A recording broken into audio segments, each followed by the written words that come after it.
Hello and welcome to our first post-coronavirus closure lecture.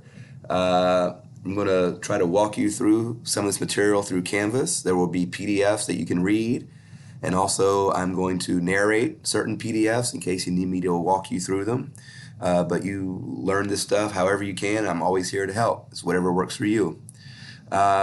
I do want to say that I have a cold, so this is taking a toll on my voice. I hope it comes back soon, but hopefully in a few days I won't sound so horrible.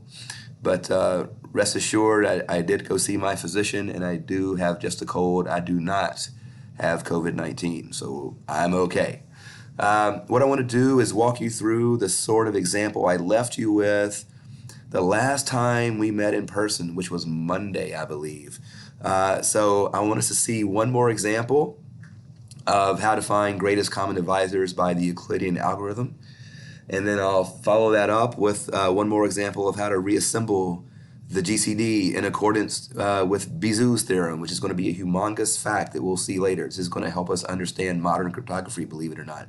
So let's do it. I want to do one more example here. Let's find the GCD of 28 versus 109. I'll do it by the Euclidean algorithm. And this is one that terminates pretty quickly, so it's a pretty quick example.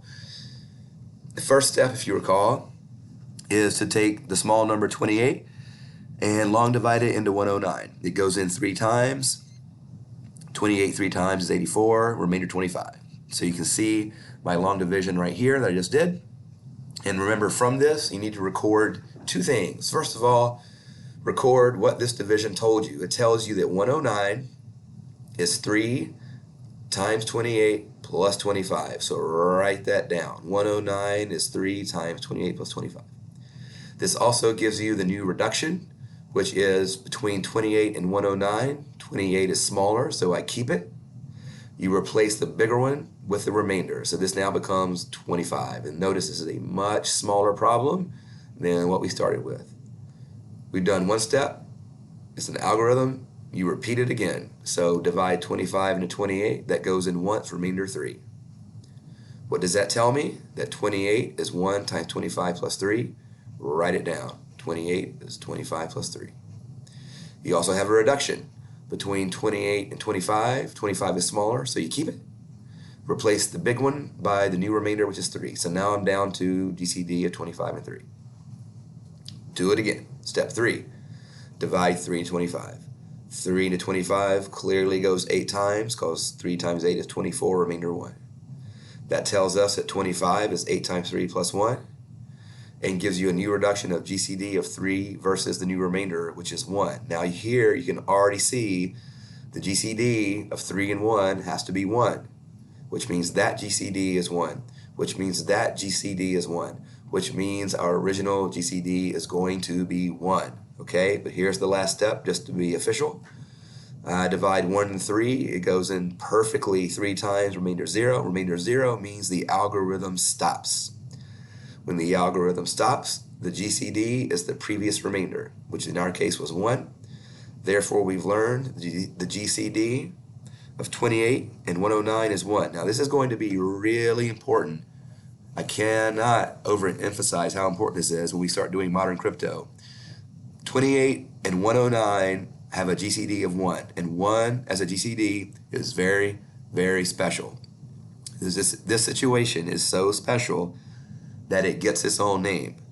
In this case, we say that 28 and 109 are what's called relatively prime.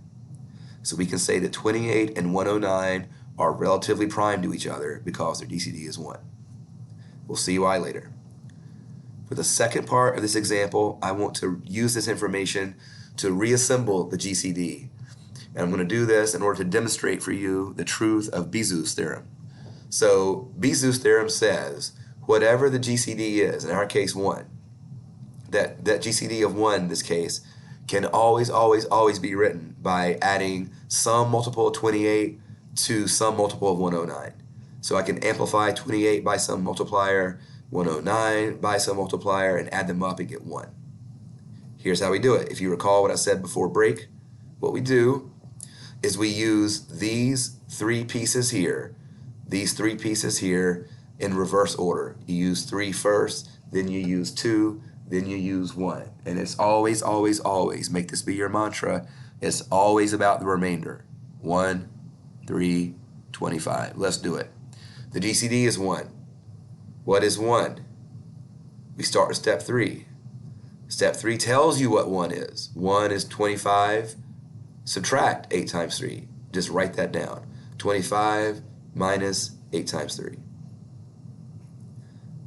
Notice step 2 told you something about somebody remainder 3, and there's a 3, so replace it. 25 minus 8 times 3. But what does step 2 tell you about 3? It's 28 minus 25. Replace it. Replace that 3 with 28 minus 25. And now distribute the 8 across, but never ever simplify. 25 right there is 25 right here. Minus 8 times 28 is minus 8 times 28. And minus 8 times minus 25 is plus 8 times 25. Now look at how many 25s you have. I have 8 25s right there, and I have 1 25 right here. That makes 9 25s, and I still have subtraction of 8 28s. So far I have that 1 is equal to 9 times 25 minus 8 times 28. Now we do it again because I have not yet used step 1. But look at what step 1 told you. Let me page up a bit. Step 1 told you what 25 was. That's one of the remainders. So use that information. There's a 25 right here. Step 1 told you that 25 is 109 minus 3 times 28. Plug it in. Distribute. 9 times 109 is 9 times 109.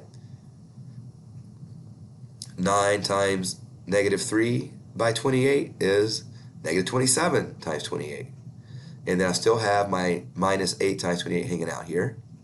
So I have 9 109s.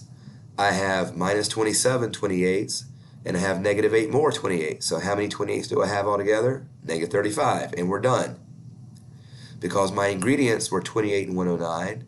And there it is. 28 and 109. So now I see that 1, the GCD, is in fact expressible as a multiplier of 109, namely 9, a multiplier of 28, namely negative 35, and sure enough, you can check on an ordinary non-modular calculator that 9 times 109 minus 35 times 28 is, lo and behold, 1, their GCD. This fact here is known as Bezout's theorem, and it is incredibly important. Why is it so important? We'll see it in the next handout.